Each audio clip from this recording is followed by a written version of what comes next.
Shri Narendra Modi ji. We also take the pleasure to welcome our Honorable Governor Shri Shiv Pratap Shukla ji, Honorable Chief Minister of Telangana Shri Revanth Reddy Garu, Honorable Union Minister Shri G. Kishan Reddy Garu.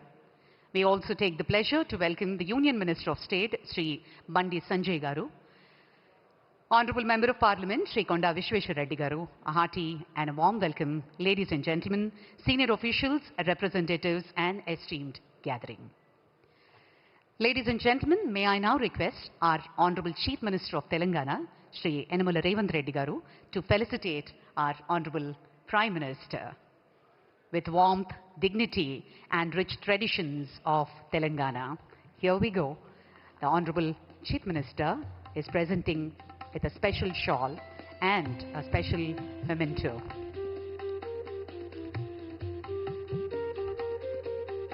The timeless symbol of strength, courage, శక్తికి భక్తికి సంపదకు ప్రతీకగా నిలిచే అద్భుతమైన నంది జ్ఞాపికను మన ముఖ్యమంత్రి వర్యులు శ్రీ రేవంత్ రెడ్డి గారు ప్రధాని గారికి అందిస్తున్న శుభ తరుణం.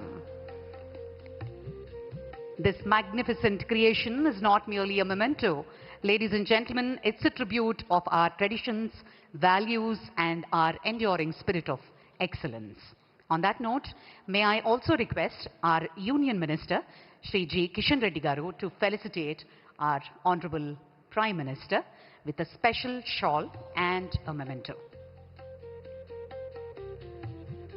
ప్రత్యేకమైనటువంటి శాలువా మరియు జ్ఞాపికతోటి ప్రధాని గారిని సత్కరిస్తున్నారు కేంద్ర మంత్రివర్యులు శ్రీ జి కిషన్ రెడ్డి గారు. శ్రీరాముడు మర్యాద పురుషోత్తముడు అంటారు. ధర్మానికి ప్రతీక ఈ స్మారక చిహ్నాన్ని ఆ శ్రీరామచంద్రమూర్తి ఆశీర్వాదం మన తెలంగాణ ప్రజల మీద పుష్కలంగా ఉండాలి అని హృదయపూర్వకంగా కోరుకుంటూ జ్ఞాపిక బహూకరించారు కేంద్ర మంత్రివర్యులు కిషన్ రెడ్డి గారు. Thank you sir. Thank you very much. Ladies and gentlemen, on that note, may I now request Honorable Union Minister Shri G. Kishan Reddy Garu, a distinguished leader and a dedicated son of Telangana and a dynamic voice of development in the Union Cabinet, to deliver the welcome address.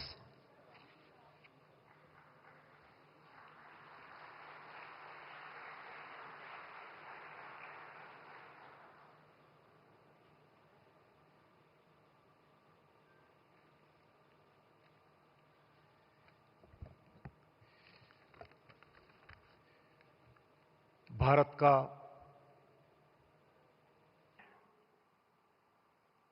ये तेलंगाना के और देश के तेज विकास का प्रमुख केंद्र है.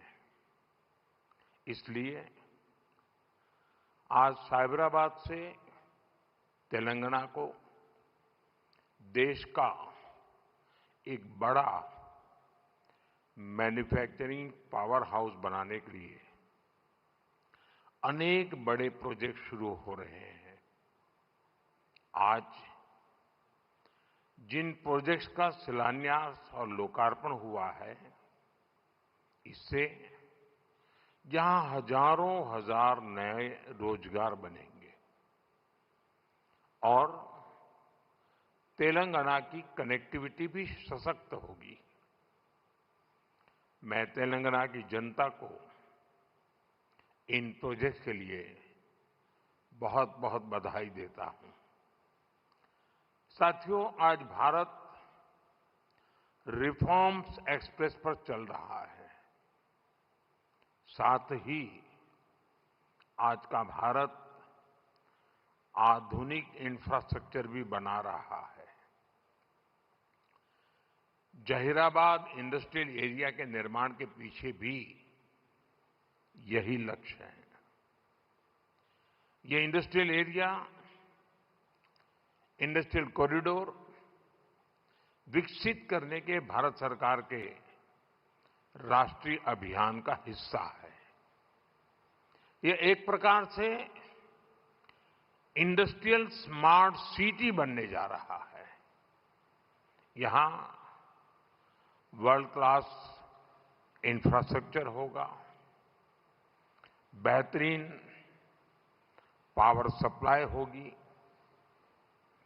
Advance ICT network होगा, यानी दुनिया भर के निवेशकों के लिए यहां हर वो सुविधा होगी जो इंडस्ट्री के लिए उन्हें जरूरी है।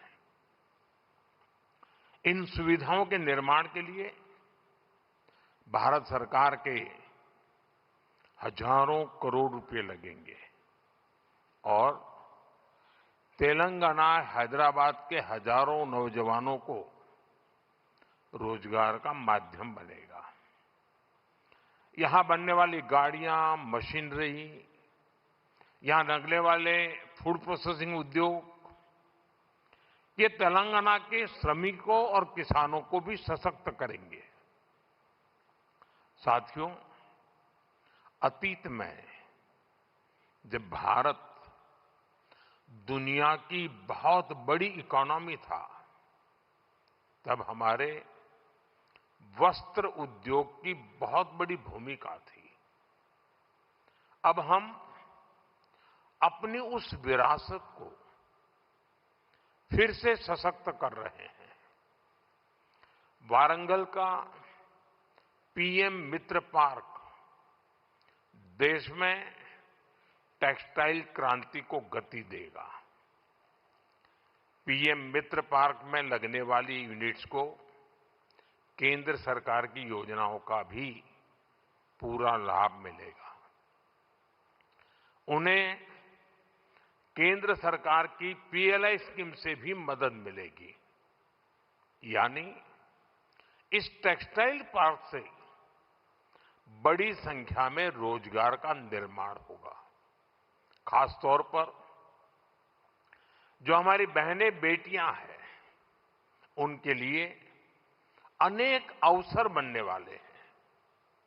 साथियों, बीते 12 वर्षों में भारत सरकार की बहुत बड़ी प्राथमिकता आधुनिक कनेक्टिविटी भी रही है। रोड्स हो, रेलवे हो, एयरपोर्ट हो, कनेक्टिविटी के हर मोड़ पर अभूतपूर्व निवेश किया जा रहा है।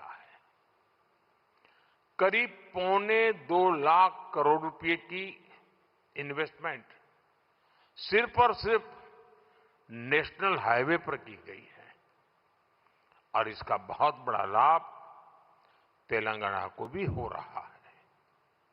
बीते 12 वर्षों में तेलंगाना में नेशनल हाईवे का नेटवर्क डबल हुआ है। तेलंगाना और कर्नाटका को जोड़ने वाले नेशनल हाईवे के चौड़ीकरण से बहुत सुविधा होगी। इससे ट्रेवल टाइम कम होगा और किराए भाड़े में भी बचत होगी। साथियों, साल 2014 से पहले अविभाजित आंध्र प्रदेश के लिए 1000 करोड़ रुपए से भी कम का रेलवे बजट होता था। रेवंता जी सुन रहे हैं ना?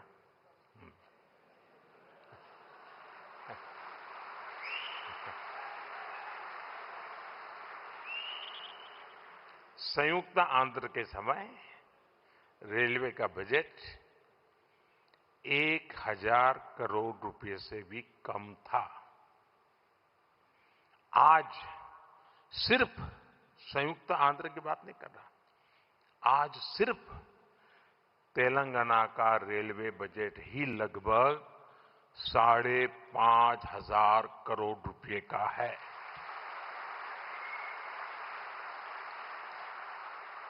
वर्तमान में करीब 50,000 करोड़ रुपए